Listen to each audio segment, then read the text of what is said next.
Boa tarde, na paz do Senhor Jesus. Pastor Florisvaldo falando. Quero, nessa tarde, pedir as bênçãos de Deus sobre a sua vida que está aí nos assistindo. Convidar você a se inscrever no nosso canal, nos ajudar a divulgar a palavra de Deus. Você vai se inscrever, você vai curtir, você vai compartilhar a palavra de Deus para que o Evangelho seja anunciado. É uma alegria estar aqui, mais uma vez, a gravar este vídeo e poder levar uma palavra até o seu coração.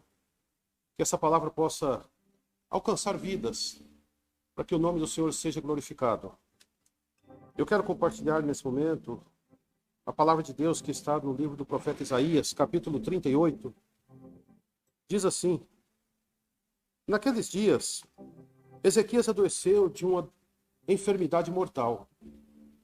Veio a ele Isaías, filho de Amós, o profeta, e lhe disse: assim diz o Senhor, põe em ordem a tua casa, porque morrerás, não viverás. Então virou Ezequias o rosto para a parede e orou ao Senhor: ah, Senhor, lembra-te, peço-te, de que andei diante de ti em verdade e com interesse de coração, e fiz o que era reto aos teus olhos. E chorou Ezequias amargamente. Então veio a palavra do Senhor a Isaías: vai e diz a Ezequias: assim diz o Senhor, o Deus de Davi, teu pai. Ouvi a tua oração e vi as tuas lágrimas.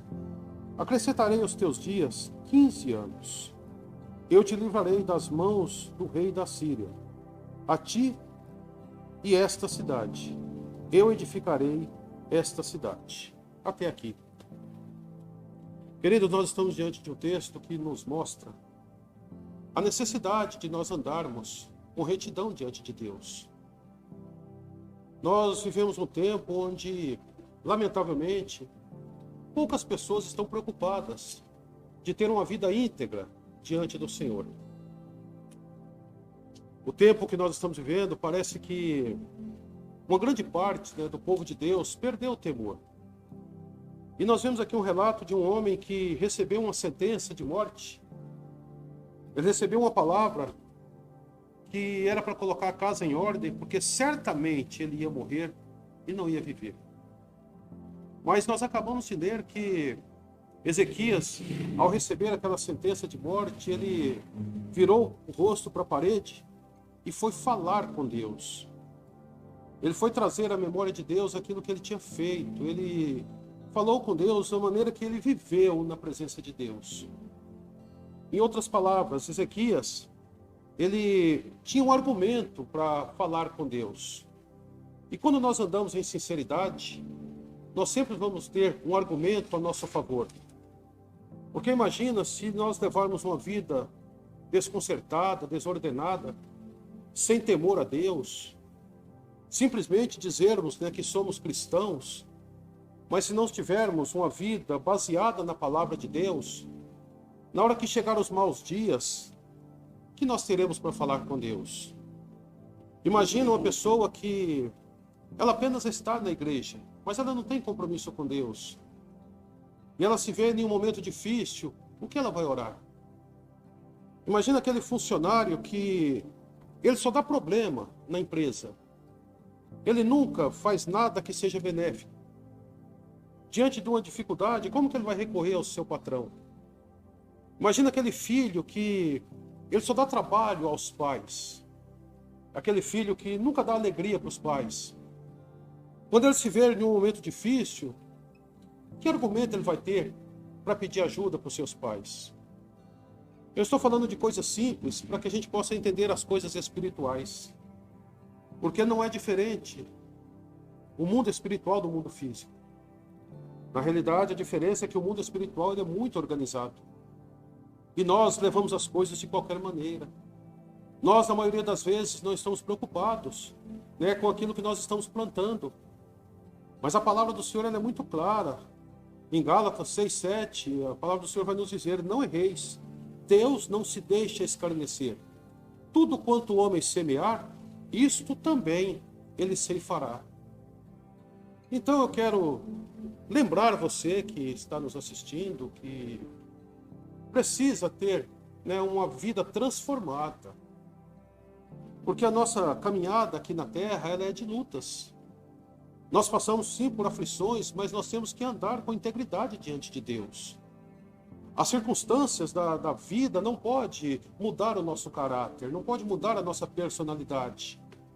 Não é porque nós vemos algumas pessoas fazendo as coisas erradas que nós devemos fazer também.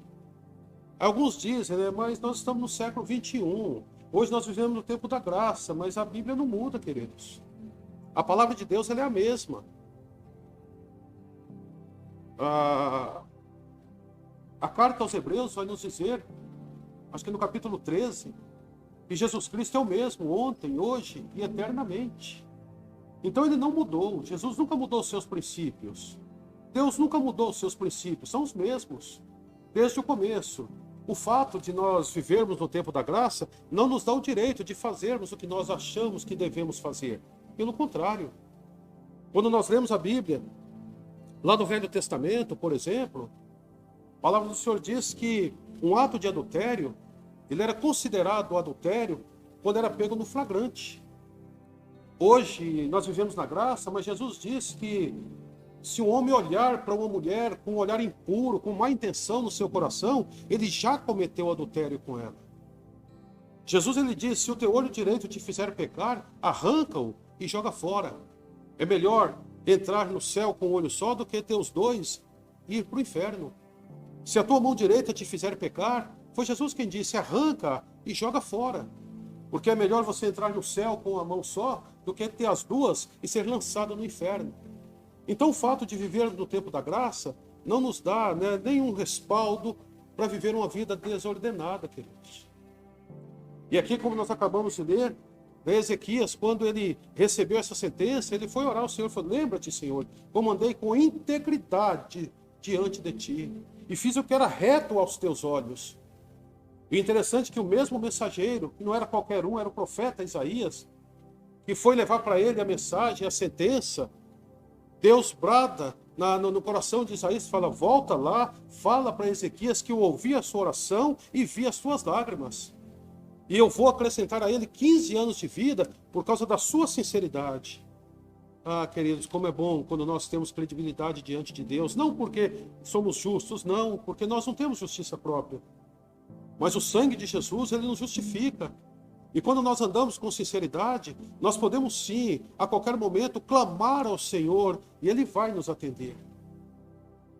Clame a mim e responder-te-ei. Mas para que eu possa fazer isso, para que eu possa ter moral para chegar diante de Deus, clamar a Ele, eu preciso ter uma vida na presença dEle. Ainda que eu erre. Porque Davi era um homem segundo o coração de Deus. Davi errou. Davi ele teve o seu momento de falha. Mas Davi se arrependeu. E o arrependimento de Davi trouxe para ele grandes benefícios. Não o isentou de pagar pelo que fez. Mas ele não deixou de ser um homem segundo o coração de Deus, pelos seus erros. Pagou sim, mas ele era aquele que Deus havia escolhido. Então, queridos, entende que Deus, a palavra do Senhor diz que Deus não terá o culpado por inocente. Se nós errarmos, nós vamos ter que pagar. Mas o que nós precisamos entender? Para tudo existe uma consequência. E o tempo que nós estamos vivendo, como eu já falei 2 vezes, vou repetir pela terceira, muitas pessoas estão brincando de ser crente, estão levando uma vida como se nada fosse acontecer. Mas o certo é que de tudo que nós fizermos, que nós falarmos, que nós pensarmos, nós vamos ter que dar contas a Deus. Então, entre fazer o certo e fazer o errado, escolha fazer o certo. Entre andar, né, com integridade na presença de Deus ou levar uma vida sem temor, sem pudor, escolha andar na presença de Deus. Porque nós não sabemos qual vai ser o momento que o Senhor virá nos buscar. Nós ouvimos falar sobre o arrebatamento. Há 50 anos que eu ouço falar que Jesus está voltando, mas nesses 54 de vida, que eu tenho 55, melhor dizendo, né, mas eu lembro de 50 anos para cá, quantas pessoas já tiveram um encontro com o Senhor Jesus? E quantas partiram sem ter um encontro com o Senhor Jesus? e vão perecer. Então, amados, vale a pena de verdade nós negarmos a nós mesmos. Vale a pena negar a nossa própria vontade para fazer a vontade de Deus. Vale a pena abrir mão dos nossos prazeres carnais para viver a vontade de Deus. Por isso que Paulo disse aos Romanos, capítulo 12, versículo 2, não vos conformeis com este mundo, mas transformai-vos pela renovação do vosso entendimento. Assim você vai experimentar qual seja boa, agradável e perfeita vontade de Deus. Só vai experimentar a vontade de Deus quando nós aprendermos a não nos conformar, a mudar a nossa visão, não sermos aquilo que o mundo quer que nós sejamos, não ser aquilo que a nossa carne quer nos levar a fazer, não fazer aquilo que a carne quer nos levar a fazer, mas fazer aquilo que o Espírito Santo nos orienta a fazer. Que Deus nos guarde, que o Senhor nos ajude a andar com integridade, a termos uma vida íntegra diante do Senhor. Porque diante das pessoas nós podemos até fingir, mas diante de Deus não tem como.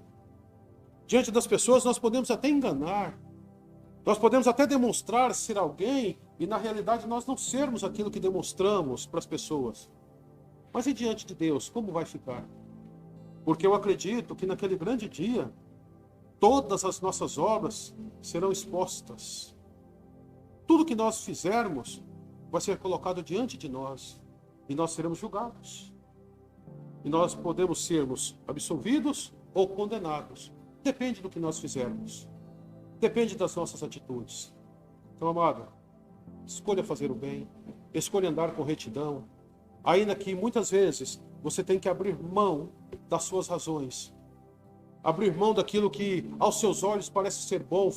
Em alguns momentos nós vamos ter que fazer igual fez José, diante de uma situação que ele poderia ter tido uma atitude desastrosa, mas ele preferiu correr, fugir daquela situação, do que ele negar a sua fé. E quantas vezes nós estamos negando a nossa fé por coisas tão bobas? Nós estamos abrindo mão do nosso relacionamento com Deus por coisas tão insignificantes. Prazeres momentâneos têm tirado tanta gente da presença de Deus. Que o Senhor te abençoe, que o Senhor te guarde. Que o Senhor venha a cada dia nos ajudar a vencer a nós mesmos. Amém, queridos? Pai eterno, eu quero te agradecer, Senhor, por essa palavra. E eu quero te pedir, ó Deus, por cada um, Senhor, que vai assistir, meu Deus, esse vídeo. Onde esta palavra chegar, meu Deus, que haja mudança, Senhor, que haja conserto, Pai. E que o seu nome seja glorificado, em nome de Jesus.